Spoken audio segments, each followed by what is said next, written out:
Здравствуйте, Заира. Здравствуйте. Я рада приветствовать вас в Чеченской Республике. И я знаю, что в вашей жизни есть еще два радостных момента. По крайней мере, для меня это тот факт, что вы добровольно приняли ислам, и то, что вы являетесь частью чеченского народа. И вот все-таки, Заир, это ислам вас познакомил с чеченцами или чеченцы вас познакомили с исламом? Ну, на самом деле, именно то, как чеченцы придерживаются своей религии, я и до сих пор считаю, уже по прошествии 10 лет, что максимально, так скажем, среди других этнических мусульман чеченцы более придерживаются строго канонов ислама. И именно работая с чеченцами в Москве, я видела, как люди исповедуют эту религию. Мне стала интересна эта религия в плане, чтобы понять, вот почему там люди пост держат так жестко, почему намаз делают, хотя там другие религии не придерживаются так же, так скажем, того, что нужно придерживаться. И уже пришла в ислам. А что стало переломным моментом в вашем решении принять ислам? Переломного момента как не было такового. Было утром, проснулась и решила, что вот сегодня я хочу принять ислам. То есть уже зная молитву, да, как она должна проходить вся молитва, то есть как читать намаз, какие суры читаются во время намаза. То есть, не было такого, вот тут сегодня я приму ислам. А вот однажды утром решила, что сегодня я его приму и приняла ислам. А как ваши родственники отреагировали на то, что вы приняли ислам? Не было ли какой-либо агрессии? Негатива нет, больше недопонимания. То есть в том обществе, в котором я воспитывалась, я родилась в Омске, да, то есть у нас в окружении мусульман вообще не было. То есть у нас не жили по соседству мусульмане, чтобы мы наблюдали традиции, их обряды какие-либо. То есть вообще мусульман, единственное, мы знали о мусульманах, что в соседнем Казахстане живут казахи, и у них есть религия ислам, да, и что ислам это религия, так скажем, не всего самого доброго, что нам навязывали средства массовой информации в тот период времени. Поэтому, когда сказала родителям о том, что я принимаю эту религию, что я ее изучаю, то есть больше недопонимания, какой-то такой агрессии, такого, конечно, не было. Сейчас, алхамдулилла, все хорошо. Такого не было, нет. Вы себя сейчас чувствуете комфортнее, чем раньше? Гораздо комфортнее, защищеннее. Даже в плане, одно дело замужество, другое дело все-таки то, что ислам дает спокойствие, и поэтому защищеннее гораздо. Вы вышли замуж за чеченца? Да, это второе счастливое событие в моей жизни. Как вы к этому пришли? Как раз если говорить о переломном моменте, то есть как раз мой супруг, его, так скажем, иман, мне наверное, были ключевым моим решением при принятии ислама. Но поженились мы через полгода после того, как я приняла ислам. А как давно вы приехали в Чеченскую Республику?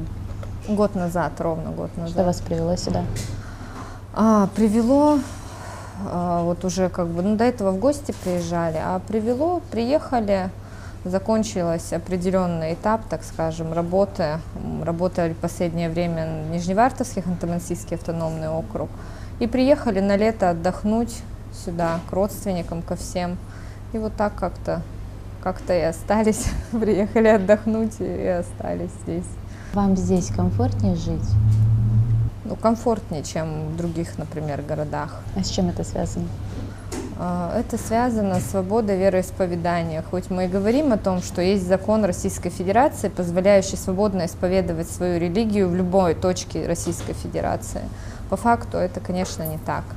То есть мы говорили о сложностях, например, исповедования религии в плане одежды, например, в России, да, то есть негатив вызывал очень бурный, например, опять же, в Омске, где люди не знакомы с женщинами, носящими хиджаб или одежду какую-то в канонах ислама.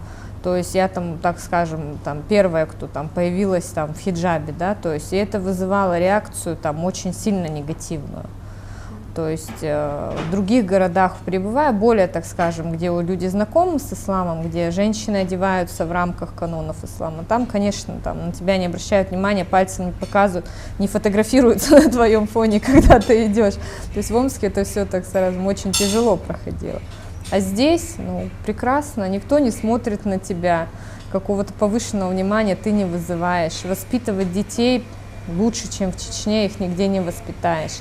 Потому что здесь не только ты, там, все общество, которое тебя окружает, закладывает ислам в первую очередь, традиции, в которых дети должны правильно воспитываться. То есть в этом плане в Чечне, конечно, просто прекрасно. Заир, сейчас вы говорили о том, что в республике комфортно исповедовать ислам. Но здесь помимо людей, исповедующих ислам, есть еще и люди, которые придерживаются других религий. Как вы думаете, для них здесь созданы условия? Ну, я здесь просто не сталкивалась с представителями других религий в Чечне. То есть я вот, например, знаю, кто здесь, вот, например, русские, да, находятся там, ну или, так скажем, не чеченцы, которые здесь находятся. Их придерживают тому, что они придерживаются какой-либо религии, это никаким образом не отображается. То есть внешней атрибутики никакой нет. Есть, как бы, я знаю, что церковь, да, у нас на Ахмата Кадырова проспекте, то есть до какого-то там посещения служб я такого не наблюдала за год здесь, поэтому я не могу сказать как. Наверное, также с уважением, потому что к русским здесь относятся действительно с уважением, с огромным. А как ваши дети здесь уживались? Им было сложно? Ну, прекрасно. Они маленькие, у них не было какой-то сложной интеграции. Они приехали, почувствовали, что дома, попали в огромную семью. У моего мужа здесь действительно огромная семья. И настолько здесь счастливы. В садик ходили все трое, сейчас, правда, с няней сидят. В садике ходили, там были, кстати, там были и русские, и дагестанцы, там была достаточно интернациональная группа у них. Прекрасно, великолепно. Очень хорошо. Чеченский язык, правда, никак не выучат, а так, как бы, так хорошо. Но у меня тоже есть проблемы с чеченским языком, хотя уже 8 лет как замужем, я должна уже говорить в совершенстве владеть. За 8 лет было такое, что вы пожалели о том, что приняли ислам или вышли замуж за мусульманина? Нет, видеть Всевышний не было ни разу. Я, наоборот, считаю, что как бы моя жизнь началась с того дня, когда я ислам приняла. То есть все остальное это был путь к исламу, поиски этого.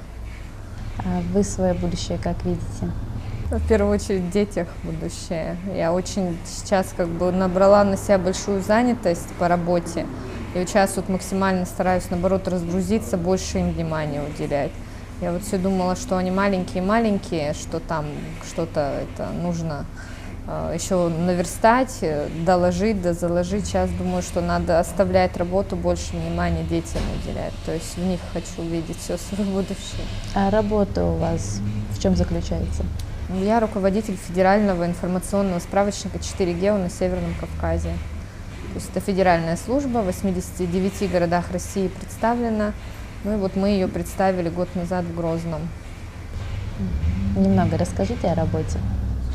Ой, немного не получится, придется много рассказать. Это карта города, это данные обо всех организациях, это маршруты, режимы работы, новости, афиша. То есть, ну, горожане нас знают, у нас очень отличная посещаемость портала, приложения. И мне даже так вот приятно, что там вот я что-то пишу в Инстаграм, и люди пишут там, да, мы пользуемся, да, знаем, скидывают где-то наши неточности, ошибки. То есть, ну, мы сделали карту города Грозный, собрали данные обо всех организациях, прорисовали все маршруты, записали маршрутка какая, куда едет, через какие остановки. То есть, ну, очень большой объем работы проделали. То есть этот объем работы вы проделали за год? У нас был подготовительный этап 5 месяцев, когда мы собирали данные, то есть наша команда, всем большое спасибо, очень хорошие ребята, все подобрались, наши местные, чеченские. Ну и вот запустили уже 8 месяцев как проект, то есть уже доступен для пользователей. Заира, какие моменты для вас в вашей жизни были самыми счастливыми? Замужество, в первую очередь. То есть я до сих пор, например, считаю, что мой супруг совершил подвиг, женившись на мне, потому что не секрет ни для кого, что интернациональные браки в Чечне не особо приветствуются и самими родственниками, то есть и да, вообще не приветствуются. То есть то, что как бы он женился на мне и отстоял право на эту женитьбу. То есть это, я считаю, подвиг моего супруга. Считаю очень счастливым событием, что мой муж совершил хадж. То есть действительно укрепил иман, разобрался в себе в каких-то моментах. То есть это одно из счастливейших событий, я тоже очень сильно хочу его совершить.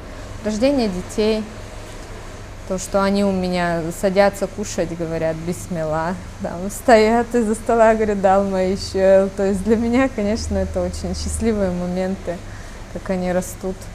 И так все, каждый день счастливый, у меня нету грустных дней, действительно, это без какого там либо там, преувеличения. Действительно, каждый день, как ему не радоваться. Мы все, получается, познаем в сравнении. То есть, да, вот мы встаем сегодня, у нас ничего не болит, у нас здоровые дети проснулись. Есть какие-то сложности, там, может быть, финансовые, может быть, какие-то в отношениях сложности. Но мы должны радоваться тому, что есть сегодня, потому что у другого человека в этот момент, там, например, есть необходимость. Мы, например, не можем себе новый телефон позволить и говорим, у меня финансовые трудности, вышел там iPhone 6, да, я его не могу купить, хожу с 5 там. А на самом деле кто-то просыпается и думает, что у моего ребенка рак, да, и мне нужно сегодня там 100 тысяч где-то взять, чтобы ему купить лекарства. Мы не радуемся этому, что у нас нет этой ситуации. Мы ждем погружения в какую-то сложную ситуацию, чтобы страдать. И надо радоваться просто, вот в моем понимании, каждому дню. Что проснулись, смеются дети, да, что там улыбается супруг, что есть возможность полноценно намаз совершить, да, не как-то вот там болели почки, не могла опускаться в земной поклон, да, сидя совершала намаз, то есть неполное уже, я считаю, поклонение. И это надо радоваться тому, что вот сегодня, вот на сегодняшний момент есть. Вот я сейчас рада, что здесь сижу с вами, разговариваю, потому что, то есть это тоже счастливое событие. Вот на следующий раз буду говорить, я говорю, с Хайдой познакомилась, очень счастливое было событие в моей жизни. Каждый день счастливый, на самом деле, без лишней какой-то там, хотя такая там самая счастливая так и есть. Живы, здоровы все, самое главное. Заир, а вот эти 8 лет замужества вас чему научили? О, всему научили. То есть, если вспомнить себя 8 лет назад, это кардинально другой. Я была человек, абсолютно другой человек. Я всегда эту историю вспоминаю, как мне муж сказал, то есть ты должна, когда к нам приходят гости в дом, вымыть обувь всем гостям, то есть как бы, чтобы они, когда уходили, одели чистую обувь. Я говорю, кто? Я? То есть это для меня это было, ну сверх как бы, всего, то есть как это я там буду мыть чью-то обувь. Сейчас, например, то есть и тогда это, как это, поняла, а сейчас я думаю, как по-другому может быть, да, тебе пришел гость. То есть всему приходилось переучиваться, у меня совершенно другой менталитет, совершенно другие обряды внутрисемейные, совершенно другие отношения между родителями, там, демократия, там, и у нас в семье демократия отсутствует, в моей семье уже с моим мужем, с моими детьми. Терпению научили огромному. Все ценности, они поменялись 8 лет назад. С момента принятия ислама и с момента замужества. А вы что-нибудь смогли перенять у чеченцев? Ну, я надеюсь, какие-то положительные моменты смогла, наверное. Я готовлю всю чеченскую кухню полностью. Я говорю на чеченском относительно. Ну, конечно, традиции. Если ты воспитываешь детей чеченцев, ты не можешь их вне чеченских традиций воспитывать. Для меня все равно основное, чтобы мои дети были чеченцами. Мне непонятно, там, то ли русские, то ли чеченцы, да, то есть это однозначно чеченцы, мои дети. Я их воспитываю, чтобы, говорю, там никаких у вас не было моментов. То есть, а это только вот в рамках того, что принято. У меня девочка младшая, ей скоро 2 года исполнится, Аймани. Она встает, когда кто-то заходит, хотя ей всего еще, то есть 2 лет нету. То есть, а как по-другому? То есть это закладывается с детства, им потом не воспитаешь там 10-12 лет, что там они что-то должны начать делать. То Но если сама это не принимаешь, а детям показывать, что так надо, то есть это неправильно, я считаю. Надо на своем примере показывать, что это вот эта норма и есть поведение. Поэтому все пришлось перенимать. Наверное, нет ничего, что чеченка делает, и я не делаю, все полностью. А есть ли в республике что-нибудь, что вам полюбилось больше всего? В Грозном именно? В Грозном мне полюбилась очень теплая погода.